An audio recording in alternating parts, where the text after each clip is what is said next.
매일 말씀 10분 강론, 오늘은 사순 2주간 목요일입니다. 루카복음 16장 19절에서 31절입니다. 그때 예수님께서 바리사이들에게 말씀하셨다. 어떤 부자가 있었는데 그는 자주색 옷과 고운 아마포 옷을 입고 날마다 즐겁고 호화롭게 살았다. 그의 집 대문 앞에는 라자로라는 가난한 이가 종기투성이 몸으로 누워 있었다. 그는 부자의 식탁에서 떨어지는 것으로 배를 채우기를 간절히 바랐다. 그러나 개들까지 와서 그의 종기를 핥곤 하였다. 그러다 그 가난한 이가 죽자 천사들이 그를 아브라함 곁으로 데려갔다. 부자도 죽어 묻혔다. 부자가 저승에서 고통을 받으며 눈을 드니 멀리 아브라함과 그의 곁에 있는 라자로가 보였다. 그래서 그가 소리를 질러 말하였다. 아브라함 할아버지, 저에게 자비를 베풀어 주십시오. 라자로를 보내시어 그 손가락 끝에 물을 찍어 제 혀를 식히게 해 주십시오.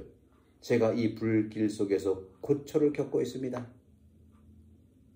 그러자 아브라함이 말하였다. 얘야, 너는 살아있는 동안에 좋은 것들을 받았고 라자로는 나쁜 것들을 받았음을 기억하여라.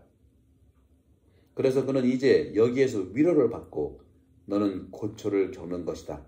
게다가 우리와 너희 사이에는 큰 구렁이 가로놓여 있어 여기에서 너희 쪽으로 건너가려 해도 갈 수 없고 거기에서 우리 쪽으로 건너오려 해도 올 수 없다. 부자가 말하였다. 그렇다면 할아버지, 제발 라자로를 제 아버지 집으로 보내주십시오. 저에게 다섯 형제가 있는데 라자로가 그들에게 경고하여 그들만은 이 고통스러운 곳에 오지 않게 해주십시오. 아브라함이 그들에게 모세와 예언자들이 있으니 그들의 말을 들어야 한다 하고 대답하자 부자가 다시 안 됩니다. 아브라함 할아버지, 죽은 이들 가운데서 누가 가야 그들이 회개할 것입니다. 하였다. 그에게 아브라함이 이렇게 일렀다. 그들이 모세와 예언자들의 말을 듣지 않으면 죽은 이들 가운데서 누가 다시 살아나도 믿지 않을 것이다. 주님의 말씀입니다. 그리스도님 찬미합니다. 네. 오늘 이 복음 말씀 참 씁쓸합니다. 네. 부자와 가난한 자에 대한 복음 말씀이죠. 구약과 신약에서 가난에 대한 용어를 정의하는데 큰 차이가 있는 것을 발견할 수 있어요. 오늘 복음 루카복음 16장 19절에 어떤 부자가 있었는데 그는 자주색 옷과 고운 아마포 옷을 입고 날마다 즐겁고 호화롭게 살았다. 네, 부자의 상징이죠. 예수님의 설교에서는요, 가난한 자의 행복, 마태복음 5장 3절이죠. 이 행복선언, 가난한 자의 행복선언으로 시작을 하고 있는데 하지만 구약 이스라엘의 역사는 반대로 하느님께서 믿는 이들의 일에 축복을 주시고 풍요로움을 주시는 그러한 예화들이 굉장히 많이 나타나고 있습니다. 부자가 되는 사람들은요, 큰 재산을 소유하고 비옥한 땅과 종들 그리고 곡식들을 많이 수확하고 그로 인해서 다른 사람들의 평판과 명성을 또 가지고 지니고 있습니다.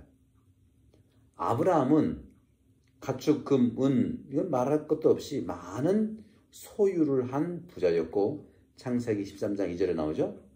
또 아브라함의 아들 이삭도 수확을 100배나 올리는 부유함을 누렸습니다. 창세기 26장 12절이죠. 야곱도 마찬가지입니다. 야곱도 양이라든가 염소, 남종, 여종 등 풍요롭게 살았어요. 창세기 30장 43절이죠. 근데 욥 이야기에서는 욥이 고통받았다고 하지만 욥은 모든 걸 잃어버렸죠. 하지만 그것은 그의 믿음을 시험하기 위해서 한 것이지 욥도 최고 부유함을 누리도록 주님께서 불러내셨다는 것이죠. 그렇다면 과연 이 부유함에 대한 구약 성경과 오늘날 우리가 살고 있는 이 자본주의, 그리고 우리가 살아가는 믿는 이 신앙인들의 자세, 근본적으로 어떤 차이가 있을까요? 사람이 부유하게 되는 것은 노동과 사업을 통해서 하는 것이죠. 불행히도 남을 속여서 심지어는 도둑질이 원인이 되긴 하지만 사기라든가 여러 가지가 있지 않겠습니까? 주가 조작도 그렇다고 얘기하고요. 여러 가지가 있겠죠.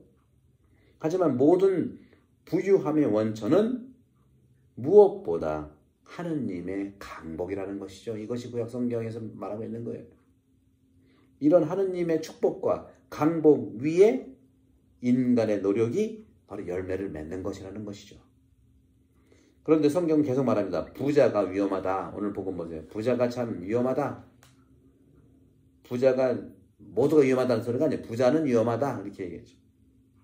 성경에 따르면 이 복지라든가요. 편안한 그런 안녕을 누리는 거, 이것은 바로 하나님의 선물이에요. 따라서 부유함은 하나님께서 주신 선물이라는 것이죠. 따라서 인간은 그 선물을 교환하면서 상호 애정과 상호 나눔과 관심에 주의를 기울이면서 살아가야 한다고 초대받은 거예요. 부르심받은 것이죠. 다시 말하면 하나님께서 주신 선물에 먼저 감사를 드려야 한다는 겁니다. 감사. 그럴 때 하나님께서 선물하신 목표를 이룰 수가 있는 겁니다. 부자들은 하나님께 감사를 드려야 되는 거예요. 그래야지 목표를 이룰 수 있는 거예요.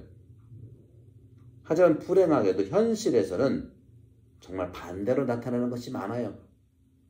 부자는 하느님의 선물을 더 이상 필요하지 않습니다. 왜냐하면 모든 것을 소유했기 때문에 하느님의 강복을 원하지 않아요. 성경은 부유한 자의 재산은 그에게 견고한 성읍이 되고 하는 잠언 10장 15절에서 우리는 듣고 있는데요.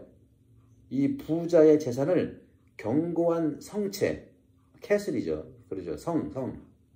외부 전에 침입들, 외부 적의 침입을 막는 성. 그것을 견고한 성체로 표현하는 것이 부자의 재산이에요. 모든 걸 다 막아주기 때문에 그런 거 아닐까요? 따라서 이스라엘을 이렇게 말합니다. 호세아서 13장 6절에 보게 되면 내가 먹여주자 그들은 배가 불렀고 배가 부르자 마음이 우쭐해져 나를 잊어버렸다 하며 질책하십니다.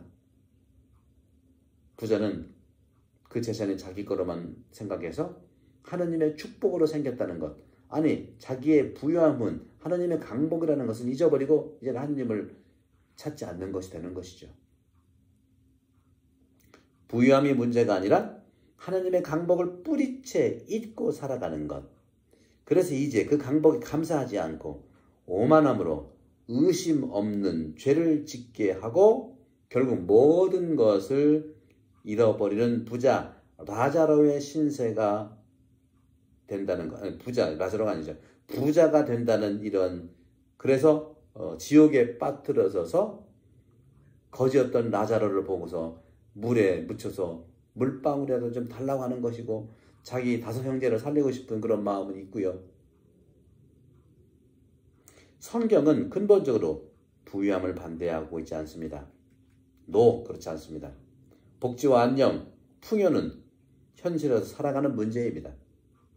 하나님께서 우리를 기억해 주시고 우리에게 내려주신 선물을 내 안녕과 내 복지와 내 부유함만을 위해서 소유한다면 그것이 문제라고 고발하는 것이 성경의 가르침입니다.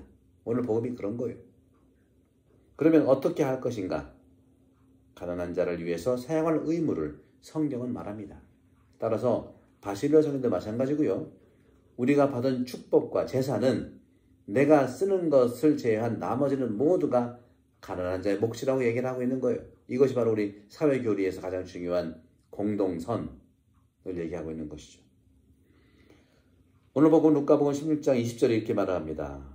그의 집 대문 앞에는, 부자죠. 부자의 집 대문 앞에는 라자로라는 가난한 이가 종기투성이 몸으로 누워 있었다. 그게 오늘 복음의 이제 앞부분이죠. 부자가 지옥에 가기 이전에 삶의 형태를 드러내고 있는 거예요. 자기 살아있을 살아있을 때 집 앞에 정말 거지 라자로가 종기투성으로 모여 있었는데 한 방울도 물을 주지 않았잖아요.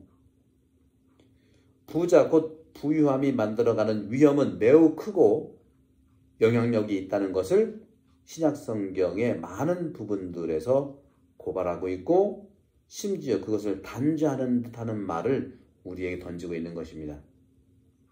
루카복음 6장 24절 불행하여라 너희 부유한 사람들 너희는 이미 위로를 받았다. 오늘 복음 내용이 아니에요. 부자 집 앞에 있는 종기투성이 핥아먹고 있는 강아지가 종기를 핥아먹고 있는 그 가난한 자 라자로를 하나도 주지 않았잖아요.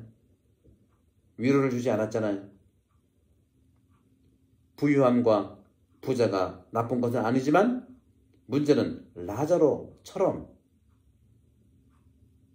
부자가 자기 집 문 앞에 있는 거지에게 하나도 안 준 것, 적어도 탁자에서 떨어지는 빵 부스러기를 먹기를 원하는 그런 가난한 자에게 아무것도 나눠주지 않았다는 것이죠.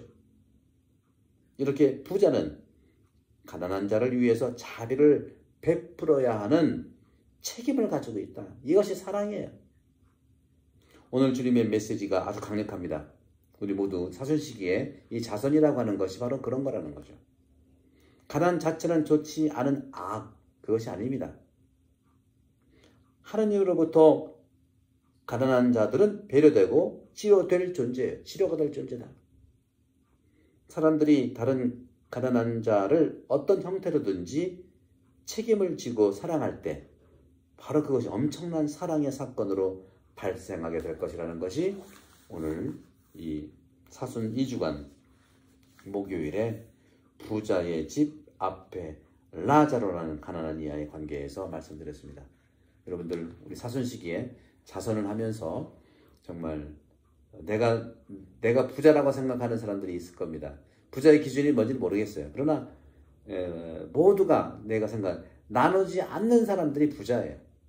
나누는 사람은요 전 세계 최고 1등 갑부라 하더라도 가난한 사람과 함께 하는 사람이기 때문에 부자라고 우리가 손가락질 받는 부자라고 말할 수 없겠죠.